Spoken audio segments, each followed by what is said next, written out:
अभी मैं बता रहा था आपको कोवैलेंट और इलेक्ट्रोवैलेंट। बताया था कि मेटल जब क्लोरीन के साथ रिएक्शन करता है तो इलेक्ट्रोवैलेंट क्लोराइड बनाता है, और नॉन मेटल क्लोरीन के साथ रिएक्शन करता है तो कोवैलेंट क्लोराइड बना लेता है। तो वही मैं कोवैलेंट और इलेक्ट्रोवैलेंट कंपाउंड को समझाने जा रहा हूं आपको। जैसे ये है सोडियम है और ये क्लोरीन है। सोडियम और क्लोरीन आपस में रिएक्शन करते हैं तो यहाँ पे क्या होता है, ये 281। सोडियम का इलेक्ट्रॉन 11 है और क्लोरीन का इलेक्ट्रॉन 17 है। कोई भी एटम्स स्टेबल स्टेट में जाना चाहता है, स्टेबल स्टेट कहने का मतलब कि लास्ट में 8 इलेक्ट्रॉन हो जाए, तो इसे 7 इलेक्ट्रॉन देगा बाहर से, तब 8 हो जाएगा। या उससे अच्छा 1 इलेक्ट्रॉन निकाल दो, बाकी लास्ट सेल जो बचा आपका उसमें 8 ही बचा। यहाँ पे 7 है, बाहर से 1 दे दो या 7 निकाल दो। तो 7 निकालने से अच्छा है कि इसे 1 ही इलेक्ट्रॉन देकर सेटिस्फाई कर दो। तो ये था ओरिजिनल फॉर्म 281 और 287।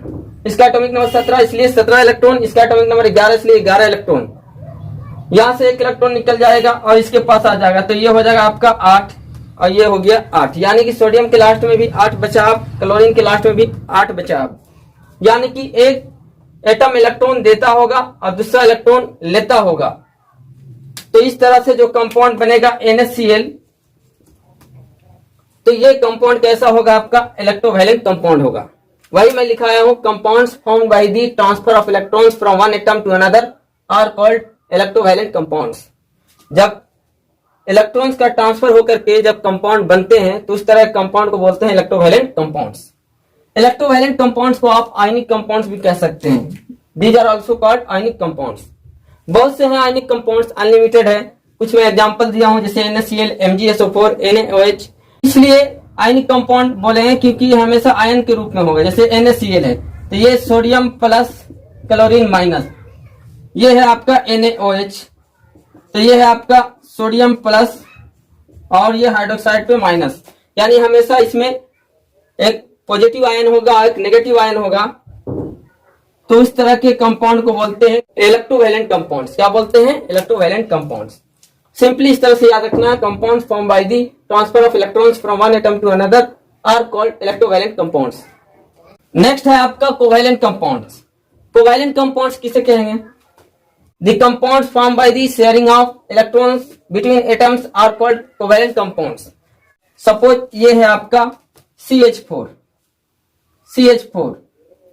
अब मुझे बताओ, कार्बन का एटॉमिक नंबर 6 है, it will be 2,4, electronic configuration 2,4। Hydrogen का तो 1 इलेक्ट्रॉन होता ही है।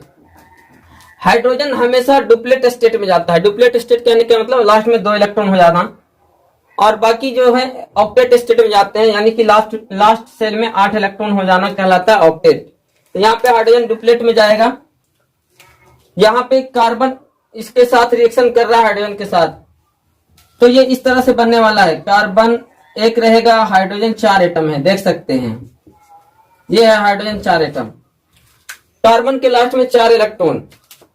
अब ये कार्बन कहेगा कि हमें लास्ट में 8 इलेक्ट्रॉन हो जाए, तो कब होगा, जब इसे 4 इलेक्ट्रॉन हम दे देंगे। ये हाइड्रोजन कहेगा कि हमारा लास्ट में 2 इलेक्ट्रॉन होना चाहिए, तो कब होगा, जब इसे 1 इलेक्ट्रॉन दे दिया जाए। अब याद रखेंगे, नॉन मेटल्स हमेशा इलेक्ट्रॉन्स एक्सेप्ट करते हैं, गेन करते हैं, और मेटल्स लॉस करते हैं। जैसे यहाँ पे दिखाया था सोडियम और क्लोरीन का केस, ठीक है। यह है 2, 8, 1, यह 2, 8, 7। यह मैं लिख रहा हूँ इलेक्ट्रॉनिक कॉन्फ़िगरेशन। ये कैसे किया जाता है ये भी मैं बताऊंगा, डोंट वरी, ठीक है।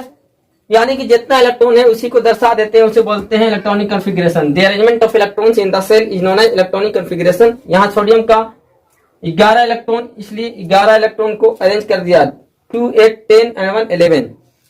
क्लोरीन का 17 एटॉमिक नंबर होता है, इसलिए 17 इलेक्ट्रॉन, 2, 8, 10 and 7, 17। अब ये बोलेगा कि हमारा लास्ट में 8 इलेक्ट्रॉन हो जाए, तो इसे बाहर से 7 देना होगा।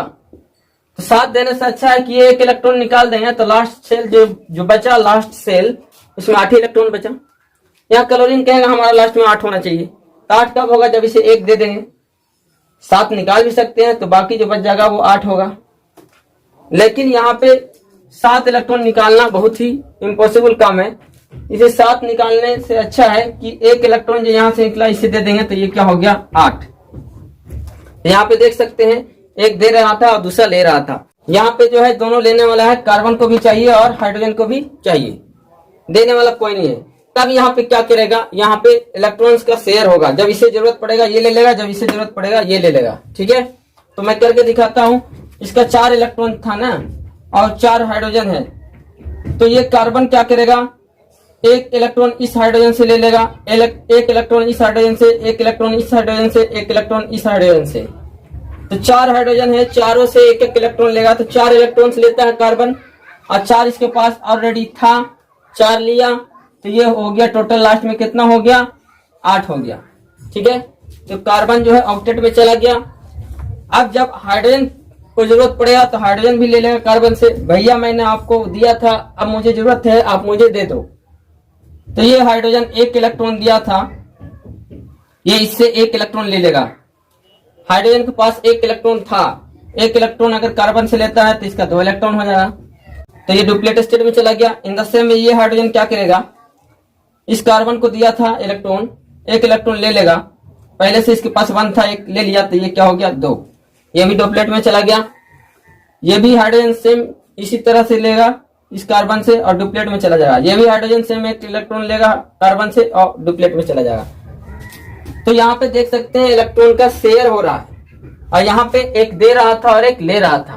तो जब लेन देन की बात हो, ठीक है, ट्रांसफर की बात हो, तो वो इलेक्ट्रोवैलेंट कंपाउंड बनाता है, और जब शेयरिंग की बात हो तो वो कोवैलेंट कंपाउंड बनाता है। वही मैं लिखा हूँ, compounds formed by the sharing of electrons between atoms are called covalent compounds। Example दे सकते हैं NH3, PCl3, CH4। Electrovalent compounds और कोवैलेंट कंपाउंड्स पहचानने का तरीका ये है, नाइट्रोजन भी नॉन मेटल है, हाइड्रोजन भी नॉन मेटल है, तो ये नॉन मेटल का कंपाउंड्स है, इसलिए क्या होगा, कोवैलेंट कंपाउंड्स होगा। ये PCl3 फास्फोरस क्लोरीन दोनों नॉन मेटल है, ये भी कोवैलेंट कंपाउंड। CH4 कार्बन भी नॉन मेटल, हाइड्रोजन भी नॉन मेटल, तो ये कोवैलेंट कंपाउंड। कोवैलेंट कंपाउंड में हमेशा नॉन मेटल्स ही पाए जाते हैं, लेकिन इलेक्ट्रोवैलेंट कंपाउंड में मेटल और नॉन मेटल दोनों का कॉम्बिनेशन होगा। जैसे ये आप देख सकते हैं, ये है NaCl, तो यहाँ पे सोडियम मेटल है, क्लोरीन नॉन मेटल, तो ये मेटल और नॉन मेटल कॉम्बिनेशन है, तो ये इलेक्ट्रोवैलेंट कंपाउंड। तो इलेक्ट्रोवैलेंट कंपाउंड और कोवैलेंट कंपाउंड कैसे पहचानेंगे, जब एक मेटल और एक नॉन मेटल, तो वो इलेक्ट्रोवैलेंट, जो भी है सब नॉन मेटल ही है, तो वो कोवैलेंट कंपाउंड। यहाँ पे देखते हैं, ये सोडियम है NaOH, ये सोडियम मेटल, ये नॉन मेटल ऑक्सीजन, हाइड्रोजन भी नॉन मेटल। ठीक है, तो जब एक मेटल रहे और बाकी नॉन मेटल्स रहे तो वो इलेक्ट्रोवैलेंट कंपाउंड। यहाँ पे देख सकते हैं PCl3 फास्फोरस 1, क्लोरीन 3, यहाँ पे सब का सब नॉन मेटल ही है, तो ये कोवैलेंट कंपाउंड। तो hope you could understand covalent compound and electrovalent compound.